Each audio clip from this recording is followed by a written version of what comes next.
Welcome to the deep dive. Good to be here. So today we're looking at something that, might sound a bit formal up front. An executive order from the president. Right. The title is Establishing and Implementing the President's Department of Government Efficiency.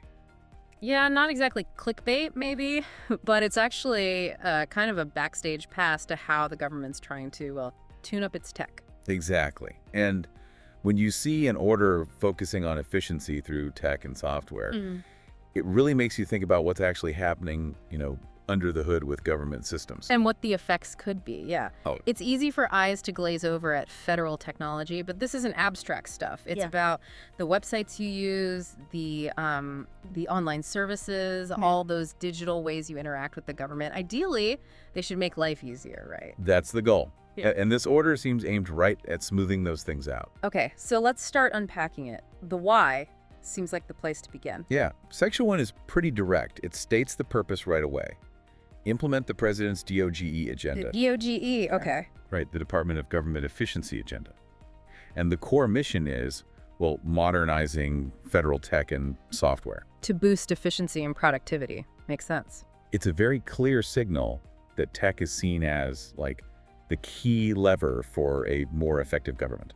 So the DOGE Agenda is basically a tech makeover plan, which, in today's world feels pretty necessary. Absolutely. Now, before we get into the how of the makeover, Section 2 sets out some definitions. What are the key terms we need to grasp here?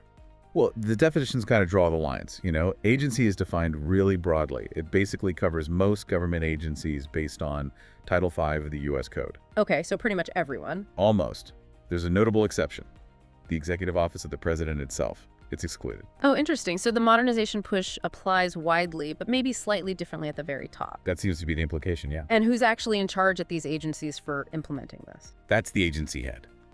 Simple definition. Really, it's just the top person. Right. Secretary, administrator, chairman, director, whoever leads the agency. Got it. They're the ones responsible on the ground. Exactly.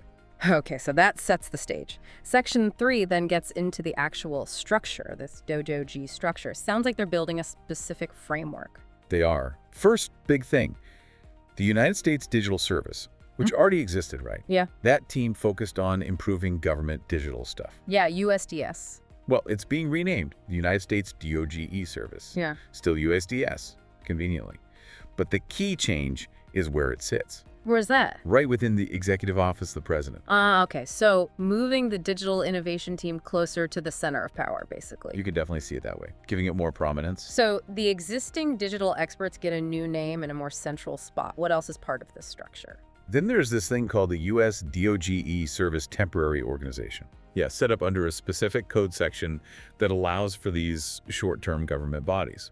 It's led by the USDS administrator. And its focus. It's got an 18-month window to really drive the president's DOGE agenda. 18 months, that's specific. Very.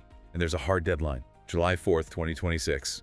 It terminates then. Wow, a sunset clause. You don't always see that. So it's like a focused sprint team. Exactly. Designed to inject energy and then, poof, it dissolves. But importantly, the order says its termination doesn't kill the rest of the order. Right. So the other directives stay in place. It's about focused momentum, maybe, not permanent bureaucracy. Seems like it. Okay, so we have the central USDS, this temporary task force, and then Section 3 also talks about DOGE teams within each agency. Yeah, this is where the work actually gets done, agency by agency. Within 30 days, each agency head has to set up a DOGE team. How big? Minimum of 4 people. Could be existing employees. Or they can bring in outside experts. They call them special government employees, like consultants almost. Okay, and who picks them? The agency head does, but in consultation with the USDS administrator, so there's coordination. Makes sense. What kind of skills are they looking for on these teams? The order actually lists some typical roles. You need a DOGE team lead, obviously. Right. Then an engineer for the tech side, a human resources specialist. HR, why is that crucial? Well, probably for managing the people side of change, maybe recruiting tech talent if needed. That's often a challenge in government. Good point. And the last one? An attorney, to navigate all the legal stuff involved in changing systems and processes. So it's a multidisciplinary team within each agency. Engineer, HR, lawyer, lead.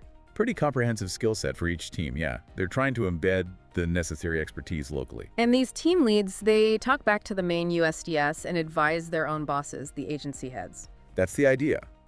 Create this network all focused on the DOGE agenda, coordinating across the government. Okay, that structure seems pretty well thought out. It sets the stage for Section 4, which is really the core, modernizing federal technology and software. All right, the main event, let's get into the details of this tech overhaul. What's the plan? The centerpiece is called the Software Modernization Initiative, and the USDS administrator is leading it. And the goal, just better software. Pretty much, but across the board. Improving quality and efficiency of, well, all the government-wide software, network infrastructure, IT systems. Whoa, okay, that's huge. The scale is massive. It really is. We've probably all run into a clunky government website or a system that feels like it's from, another era. Definitely. Outdated tech can be a real pain point for citizens. So what specific actions are they pushing for? The order highlights a few key things. First, interoperability. Making systems talk to each other. Exactly. Getting different agency systems to actually connect and share information smoothly. Imagine applying for something and not having to enter the same info multiple times for different departments. That would be nice. What else? Ensuring data integrity. Making sure the data is accurate, reliable, super important. And third, facilitating responsible data collection and synchronization. Responsible collection. So ethically gathering data and sharing it appropriately. That's the gist. These are like the basic building blocks you need for any modern digital setup. So it's not just about new apps, it's about the foundation working better and, importantly, handling our data correctly. Precisely. Now, there's a part in Section 4 that definitely catches the eye.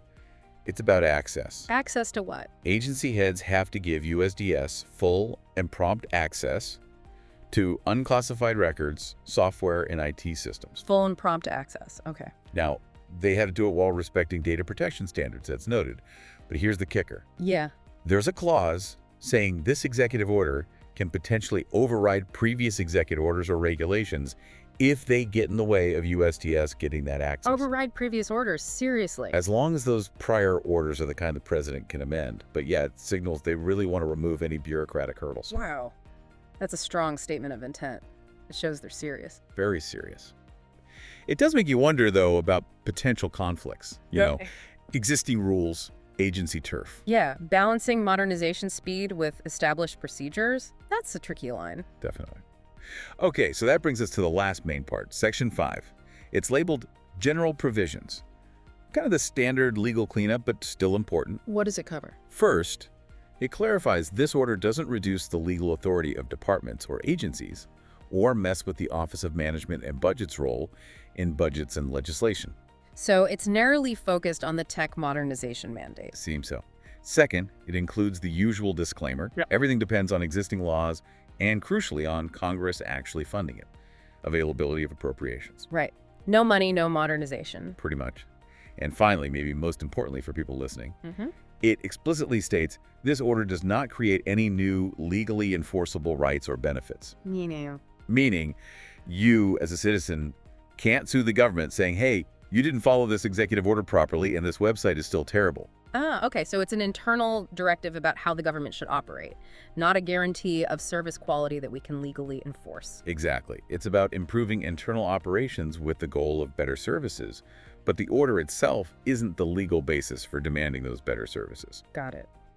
So, pulling it all together, it's a presidential push to overhaul federal tech using a strengthened central USDS, backed by teams in every agency aiming for more efficiency. That's a good summary. Okay, so we've walked through the structure and goals of this executive order. It feels like more than just swapping out old computers, right? It's a potentially big shift in how government uses tech. Absolutely. And for, many of us, especially maybe in that 20 to 45 age group you mentioned, who interact with government mainly online, this could really change things. Yeah, better websites, faster applications, fewer headaches dealing with agencies online. That's the promise, isn't it? That's definitely the hope.